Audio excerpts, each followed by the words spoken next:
여러분 안녕하십니까? 이번 시간에는 전두환 전 대통령님의 서거에 외신들의 평가가 가장 정확했다라는 소식을 전달해 드리도록 하겠습니다. 전두환 전 대통령 서거에 외신들이 계속해서 타전하고 있는 그 본질적인 의미는 무엇이겠습니까? 두 가지의 워딩으로 전두환 전 대통령님의 서거를 평가하고 있죠. 첫 번째는 군부 독재자 전두환. 그러니까 전두환 전 대통령에 대해서 군부 독재자라고 평가하는 대한민국 국민들의 일부 편향된 의견을 정리하고 있죠. 자, 그러면 전두환 전 대통령님을 군부 독재자라고 하는 세력들은 과연 누구겠습니까? 물론 광주 5.18 사태에 대한 계엄 사령관으로서의 그분의 행적에 대해서 공과사를 평가해야 하겠지만 전두환 전 대통령을 군부 독재자라고 평가절하하는 대부분의 사람들은 문재인 주사파 정권과 더불어민주당과 궤를 같이 하는 사람들이지요. 전 방송에서도 말씀을 드렸습니다만 지금 더불어민주당과 문재인 정권, 쉽게 말해서 전두환 전 대통령을 평가절하하는 세력들이 얼마나 기승을 부리고 있습니까? 그런데 우리 국민들은 뭐라고 하고 있다? 그래도 전두환 전 대통령 시절에 물가가 안정되었으며 전두환 전 대통령 시절에 치안이 굉장히 잘 되었으며 전두환 대통령 시절 대한민국은 살만했다. 자, 첫 번째는 군부 독재자라고 하는 대한민국의 일부 편향된 사람들의 의견을 외신들이 전하며 본질적으로 전두환 전 대통령을 뭐라고 평가하고 있다? 오늘날 아시아의 호랑이로 만든 사람은 바로 전두환 대통령이다. 외신들이 전두환 전 대통령을 바라보는 핵심적인 이유는 무엇이다? 잘 먹고 잘 살 수 있는 경제적인 기틀을 만들어준 대한민국을 오늘날의 아시아의 호랑이로 만든 사람은 전두환 전 대통령이다. 아주 정확한 평가라고 해도 과언이 아니죠. 여러분들께서 살려주신 정성산 감독, 좋아요, 구독, 알림은 큰 힘이 되겠습니다. 후원해주시는 모든 분들께 가열차게 멸고 정흑삼TV에서 외신들의 소식을 전달해 드리도록 하겠습니다. 외신들은 이구동성으로 그야말로 전두환 전 대통령은 대한민국의 오늘의 혁혁한 이 현실을 만든 장본인이다. 어떻게 보면 박정희 전 대통령을 평가하는 거하고 비슷하지요. 우리가 여기서 한 번쯤 짚고 넘어가야 하는 부분은 무엇입니까?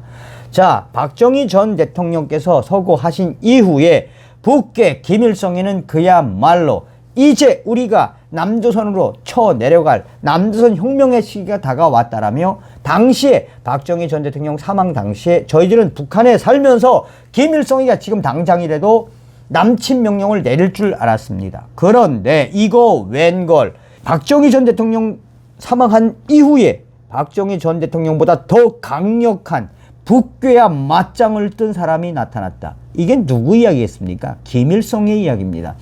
김일성의 이야기는 박정희 전 대통령이 사망한 이후에 박정희 전 대통령보다 더 강력한 반공주의자 전두환 대통령이 탄생되었다. 그래서 김일성이는 살아생전에 박정희 전 대통령 서거 이후에 쳐내려갔으면 남조선 혁명을 이룰 수 있었는데 전두환 전 대통령이 집권해서 결국은 김일성, 김정일이의 남침 야욕이 한마디로 수포로 돌아갔다라고 김일성, 김정일이가 이야기한 적이 있습니다. 그만큼 전두환 전 대통령 집권 시절에 독재를 하지 않았으면 사실상 대한민국은 당시 김일성이가 떠들었던 고려 민주연방공화국식의 사회주의 공산주의 체제로 완성이 됐을지도 모릅니다.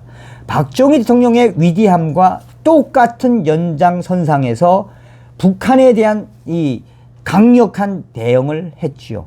국가안보라고 하는 강력한 북괴 김일성, 김정일에게 저항했던 이 박정희, 전두환 전 대통령이 계셨기에 오늘날의 대한민국이 있었던 건 아니겠습니까? 자, 그러면 외신들이 바로 이러한 본질들을 소상하게 전하고 있습니다.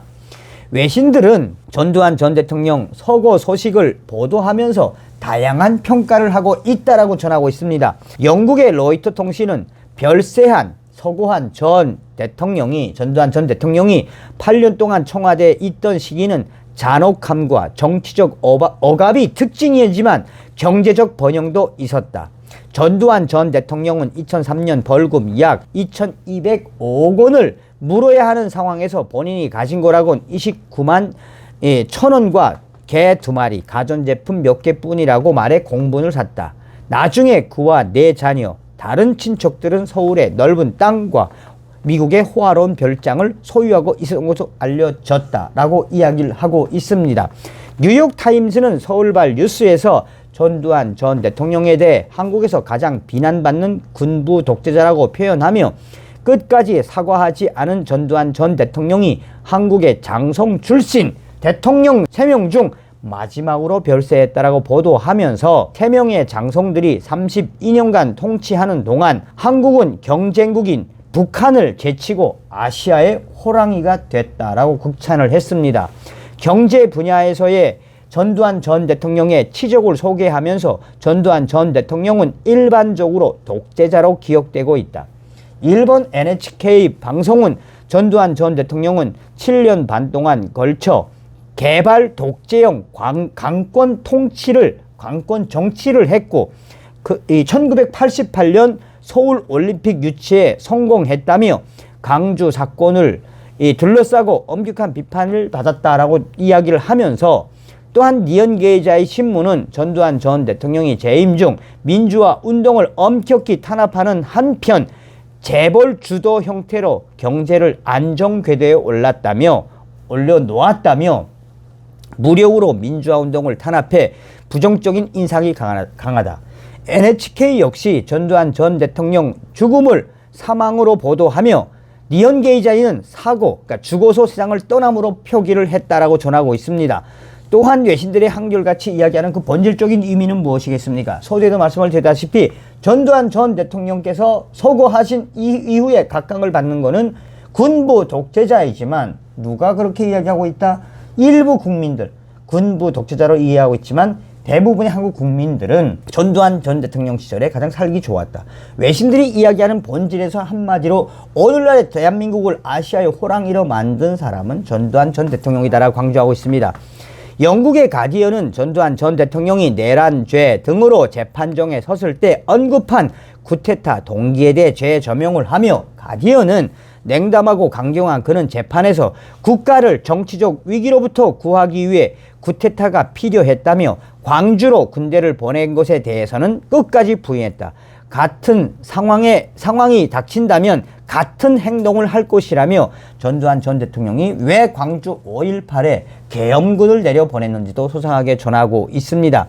기타 매체들 역시 한국의 이 언론들처럼 무슨 사망, 별세 이렇게 하는 게 아니라 전두환 전 대통령 서고라는 제목 하에 전두환 전 대통령이 있었기에 오늘의 대한민국이 있었다라고 분명하게 평가를 하고 있습니다. 어떻게 보면 외신들이 더 정확하게 평가하고 있는 것이죠. 다음 시간에 뵙겠습니다. 여러분.